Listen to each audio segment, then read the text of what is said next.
안녕하세요. 10월 17일 목요일 신나게 시작하겠습니다. 실적 호조는 이어지는데 소매 판매 데이터가 예상과 달리 감소했습니다. 이것이 추가 상승을 제약한 것으로 보입니다. 비교적 크게 하락 출발했지만 많이 회복해서요. 다우는 플러스 마이너스 왔다 갔다 하다가 약 보합으로 마감이고 S&P 500도 0.2% 하락, 나스닥 0.3% 하락입니다. 반도체 지수 1.47% 하락, 마이크론 2.8% 하락입니다. 국채 수익률은 다 하락은 했지만 중기채 주로 만기 1년에서 5년 사이 얘들이 비교적 많이 하락했습니다. 기준금리 인하 확률은 올랐고요. 88%입니다. 달러 지수는 97.7로 하락했고요. 원달러 1186, 원엔 10.9, 위안달러 7.09입니다. 유가는 미국 시장 전장에 하락하는 거 제가 확인을 했는데 이제 보니 다시 올라 있네요. WTI 52.98, 브렌트 59불선입니다. 데이터 정리하겠습니다.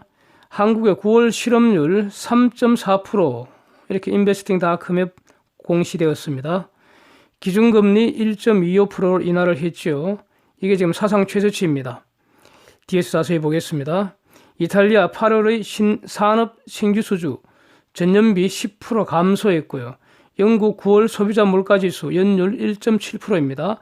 생산자 물가지수는 연율 1.2%입니다. 유로존 9월 소비자 물가지수 연율 0.8%입니다. 미국 9월 소매 판매 0.3% 증가할 것으로 예상을 했는데 전월보다 0.3% 감소했습니다. 그래서 4월 달에 0.2% 감소했는데 5개월 만에 다시 감소한 겁니다. 그는 소매 판매는 0.1% 감소입니다. 연율로는 4.1% 증가세 유지하고 있습니다. 미국 10월 주택시장 가격 지수 이거 71로 크게 상승했습니다. 기준이 50입니다. 그래서 10개월째 상승 추세 중입니다. 쟁점 정리하겠습니다. 실적 보고는 계속 양호한 모습 보이고 있습니다. 미국의 수요일 오전장까지 실적 공개된 기업들 83%가 예상보다 좋은 결과입니다. 이 정도면 매우 양호한 겁니다. 그럼에도 지수가 추가 상승하지 못한 것은 소매 판매 지표가 의외로 감소했고요. 그 다음 글로벌 리세션 우려에 대한 주장들이 여기저기서 나왔습니다. 이게 영향을 준 것 같습니다. 또 페이스 원딜에 대한 우려도 보도가 되기 시작했고요. 월스트리트 저널이나 CNBC 여기에 이제 보도된 것이 미중 간에 합의가 되었다는 페이스 원 딜이라는 거 여기에 미국이 해야 할 일은 분명하잖아요. 지금 미국 100% 지금 이행하고 있잖아요. 그 대가로 준공이 한다는 거 약속했다는 거 400억 내지 500억 불 미국 농산물 사겠다는 건데 이게 어떤 조건으로 어느 기간 동안 사간다는 건지 불확실하다 이렇게 자꾸 문제를 제기하고 있습니다. 근데 이런 내용은요, 제가 이거 지난 월요일, 화요일 이렇게 올린 자료에서 이미 이런 문제 다 다루었지 않습니까? 그거하고 달라진 게 아무것도 없는 것 같습니다. 같은 내용인 것 같습니다. 제가 보기에는. 그래서 준공도 이런 게 해결할 필요가 있으니까 디테일 협상을 하자는 것이고요. 그래서 지금 양측 간의 문서화 과정에서 아마 구체화 되리라고 봅니다. 그래서 심각하게 우려할 정도는 아니라고 저는 보고 있습니다. 근데 글로벌 리세션 주장 한 두어 건 나오고 있습니다. 그러니까 IMF가 어저께 세계 경제 전망 이코노믹 아웃룩을 하향 발표했습니다. 그 이후에 공교롭게도 이제 미국의 소매 판매 지표가 감소하는 걸로 발표가 되니까 여기 편성한 건지 어떤지는 모르겠습니다만은 무디스 연구원이라는 사람이 향후 18개월 내에 글로벌 리세션 일어날 것 같다 이렇게 아주 강하게 주장을 했고요. CNBC 출연해서 이렇게 말했습니다. 또 유럽 쪽에서는 에어버스에 대한 불법 보조금 이거 둘러싸고 미 EU 간의 WTO에서 분쟁이 있었고 최근에 미국이 실질적으로 완전히 이겼죠. 여기에 대해서 이제 미국이 75억 불 상당 상계관세 부과한다는 것이고요. 여기에는 EU의 농산물까지 다 포함해서 부과한다는 것인데 여기에 EU가 보복 관세 부과해버리고 여기에 대해서 미국과 EU 간의 관세 전쟁이 만약에 발발되면 바로 글로벌 리세션으로 직행할 거다. 이런 주장도 지금 대두가 되고 있습니다. 그러니까 새로운 주장은 아닌 것 같고요. 제가 볼 때는 다들 이 지금 그 관세 전쟁의 어떤 칼자루 이게 지금 미국이 쥐고 있으니까 자꾸 그 관세 전쟁으로 악화시키지 말고 말로서 협상으로 해결하라 뭐 이런 압박으로 보이기도 하고 그러는데요. 그러나 에어버스 불법 보조금은 벌써 뭐 15, 16년 전에 EU가 먼저 이렇게 그 불법 행위를 한 거 아닙니까? 그럼 미국이 EU의 불법 행위에 대해서 참고 있을 수만은 없잖아요. 예. 그래서 그 글로벌 그 경제가 지금 그 슬로우 다운 되는 거는 분명하죠. 이거는 뭐 아무도 부인하지 않을 겁니다. 특히 그 제조업 지수 중심으로 많이 이거 망가지고 있습니다. 중공, 독일, 한국이 특히 심한 것 같고요. 그러니까 독일은 유로존의 대표 국가니까 유로존도 통계상으로는 매우 나쁩니다. 그래서 더 넓게 보면은 유로존, 중공, 한국 이렇게 힘들죠. 일본도 뭐 약간 힘들고요. 그런데 저는 이렇게 정리를 하고 있습니다. 결론만 이렇게 말씀드리면 미국 리세션 가능성은 저는 없다고 보고요. 미국이 리세션에 빠지지 않는 한 분명한 건 미국 성장세도 뭐 3%대 이건 좀 힘들 것 같고요. 단기간에는 좀 약간 둔화될 수는 있는 것 같습니다. 3분기, 4분기 이렇게 둔화되는 것 같습니다. 근데 어쨌든 미국이 리세션 가능성은 없다고 보고요. 리세션이 되려면은 2분기 연속 마이너스 성장해야 합니다. 그럴 가능성이 거의 없다고 보고요. 그래서 지금 그러나 독일은 리세션 가능성이 있다고 봅니다. 3분기 리세션 될 것 같습니다. 그래서 일부 국가들 리세션 빠지고요. 그 다음에 전통적으로 잘 나가던 국가, 특히 중공, 독일, 유로존, 한국, 이렇게 많이 힘들겠죠.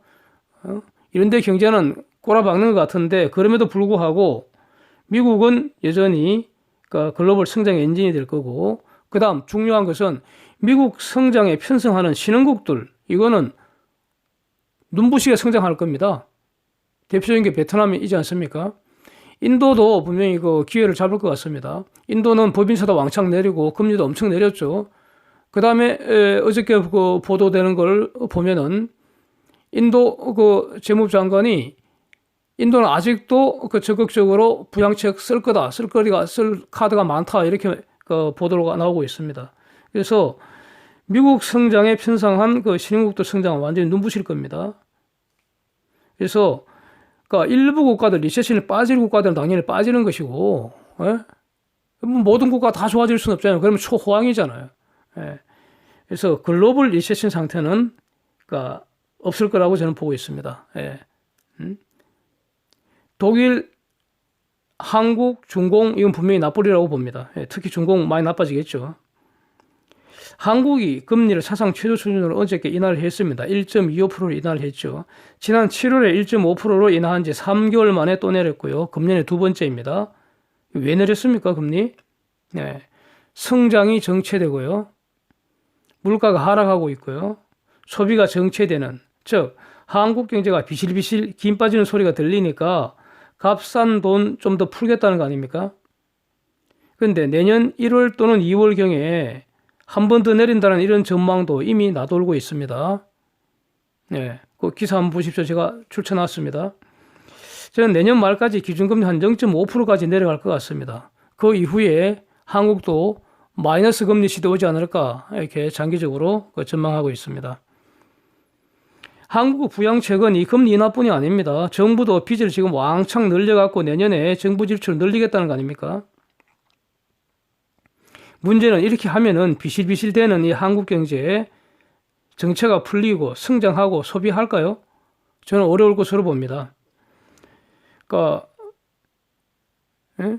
한국은 독일과 함께 대표적으로 차이나 리스크가 크죠.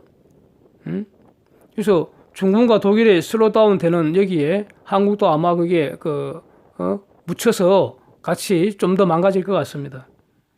그 다음에 한국은 지금 일본하고도 경제 전쟁 중입니다. 이 원인은 한국 정부가 초래했다고 저는 보고 있습니다. 뭐 견해는 다 다르겠죠. 예, 저는 그렇게 본다는 겁니다. 그래서 한국 정부가 달리 생각하고 달리 행동하지 않는다면 이 한일 경제전쟁 단기간에 해소되기 힘들 거라고 봅니다. 네. 한국의 9월 취업자 증가 수가 34.8만 명으로 8월에 이어 급증했다고 이렇게 발표는 하고 있습니다. 고용률이 61.5%로 23년 만에 최고치랍니다. 그래서 경제가 좋아지는 것 같습니까? 고용시장이 호황이라고 할 수 있습니까?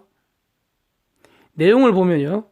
60대 이상이 38만 개 증가, 50대에서 11.9만 개 증가.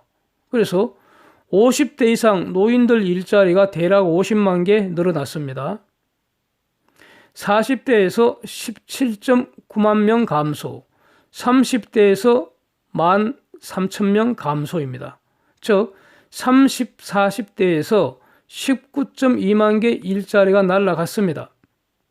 20대에서는 꼴랑 6만 4천 개 늘어났습니다. 제조업에서 11.1만 개 사라지고요. 보건, 사회복지 서비스 이런 데서 17만 개 늘었다는 겁니다. 뭐 더 할 말은 있지만 조금 참고요. 3040 일자리 19.2만 개 사라진 거, 거의 대략 한 20만 개, 3040 일자리 20만 개 사라진 거, 이게 안고 아닙니까? 예? 지금 저 나이면은요, 30대, 40대면은 이거 가정일 거 아닙니까? 예? 애들도 아주 어릴 거고요. 보나마나 빚내서 집 샀거나 아니면 빚내서 전세 얻었겠죠. 요즘은 전세도 거의 지금 그 대출 얻어서 전세 얻잖아요. 이게 그 한국 그 3040의 보통의 모습 아닙니까? 그래서 이 자녀가 실직을 하니까 은퇴했던 부모가 노인 일자리 찾아 나선 거 플러스 지금 한국 은퇴 세대들 노후 준비가 매우 취약하니까요. 그래서 은퇴하고 나서도 쉬지 못하고 다시 용돈벌이 노인 일자리 찾아 나선 거 이거 아닙니까? 그래서 50대 이상 일자리 50만 개 늘어난 거, 이거 대부분은 결국 빚내서 퍼주는 거 아닌지 매우 의심이 든다는 거죠. 이 일자리 만들고 유지하는 비용은 결국 우리 모두의 빚으로 남아서 그 몇 배를 두고두고 갚아야 하는 거 아닌지, 그래서 매우 불만스럽습니다. 예. 내가 사용하지도 않은 빚을 갚지 않으려면요, 딱 하나밖에 없어요. 한국을 떠나야 됩니다. 한국에 남아있는 한 내가 사용하지 않은 빚을 내가 갚아야 한다는 겁니다. 이거 우리 모두의 빚이기 때문입니다. 공공부채가 우리 모두의 빚이라는 겁니다. 한국을 떠나기 싫으면 당장 이런 사기 같은 정책을 스톱시켜야 합니다. 3040 일자리가 지금처럼 쪼그라들지 않고요. 3040 일자리가 팍팍 늘어나는 정책을 펴야 할 거 아닙니까? 예? 그렇지 않습니까? 그래야지 세금 퍼주는, 즉 빚내서 퍼주는 노인들 일자리 없어지고요. 그래야 되지 않습니까? 글로벌 분쟁은 지금 계속되고 있는 것 같습니다. 미 하원이 홍콩 시위 과정에서 홍콩의 인권 보장 안 되면 홍콩에 대한 무역상 우대 조치 철회하는 법안을 통과를 시켰죠. 그래서 중공이 이에 대해서 보복을 공언을 했습니다. 그래서 자유 홍콩 운동에 대한 그 미국의 개입과 중공의 반발, 이거 본격화되는지 이제 주목되는 거죠. 물론 어떤 미국에서는 법안이 완성되려면 그 상원에서도 통과를 되어야 합니다. 예, 두고 보겠습니다. 중공은 여전히 이란산 기름 몰래 거래하는 것으로 보이고요. 미국의 경고가 지금 이어지고 있는 것 같습니다. 화웨이 3분기 실적이 미국 제재에도 불구하고 정가세 이어졌다, 이렇게 보도들이 나옵니다. 그런데 저는 이거 굿뉴스 아니라고 평가합니다. 로이터 보도는 미국 제재 이전에 밀어내기 집중된 효과가 크다고 이렇게 분석을 하네요. 이게 저는 설득력이 있습니다. 제재 이전에 매집을 해두었던 핵심 부품들 조만간 소진되겠죠. 그러면 이제 부품 없으면 못 만드는 거죠. 네. 물론 그 부품 조달하려고 온갖 꼼수 다 총동원하겠죠. 예. 하여튼 어쨌든 그 본격적인 제재의 효과, 4분기 이후 내년에 나타나지 않겠습니까? 항상 정책과 효과 사이에는 상당한 시간차가 있잖아요. 그래서 지금 그 화웨이 3분기 실적이 뭐 증가했다, 이거 그렇게 굿 뉴스 아닐 겁니다. 예. 마지막 발악이라는 거죠. 독일이 5G에서 화웨이를 배제하지 않기로 결정을 한 것 같습니다. 이미 화웨이와 거래하면은 동맹이라도 제재한다고 미국이 이미 공언을 했기 때문에 과연 이제 미국이 독일을 어떻게 제재할지 매우 흥미롭습니다. 독일 경제 지금 매우 어렵습니다. 예, 굉장히 어렵습니다. 3분기 리세션 기록할 가능성 높다고 보는데, 하여튼 뭐 차이나 리스크가 가장 많이 노출된 국가가 독일하고 한국인 것 같습니다. 또 그 터키도 미국의 제재에 보복하겠답니다. 그동안 미국과 끈끈이 이제 각을 세웠는데 기어코 대들겠다는 건데 터키 경제에 빈 깡통으로 만들어버리겠다고 트럼프가 이렇게 공언을 했는데, 트럼프가 그 말을 어떻게 구체화시켜 가는지 한번 주목하겠습니다. 예. 조국 가족의 범죄 수사 이제 마감하라고 압박하는 것들은 자유 대한민국의 주적이 아닌지 지금 의심이 됩니다. 저것들이 바로 정의를 파괴하는 세력이 아닌가요? 거짓과 어둠의 세력 아닙니까? 사기, 선전, 선동 세력들이라고 생각합니다.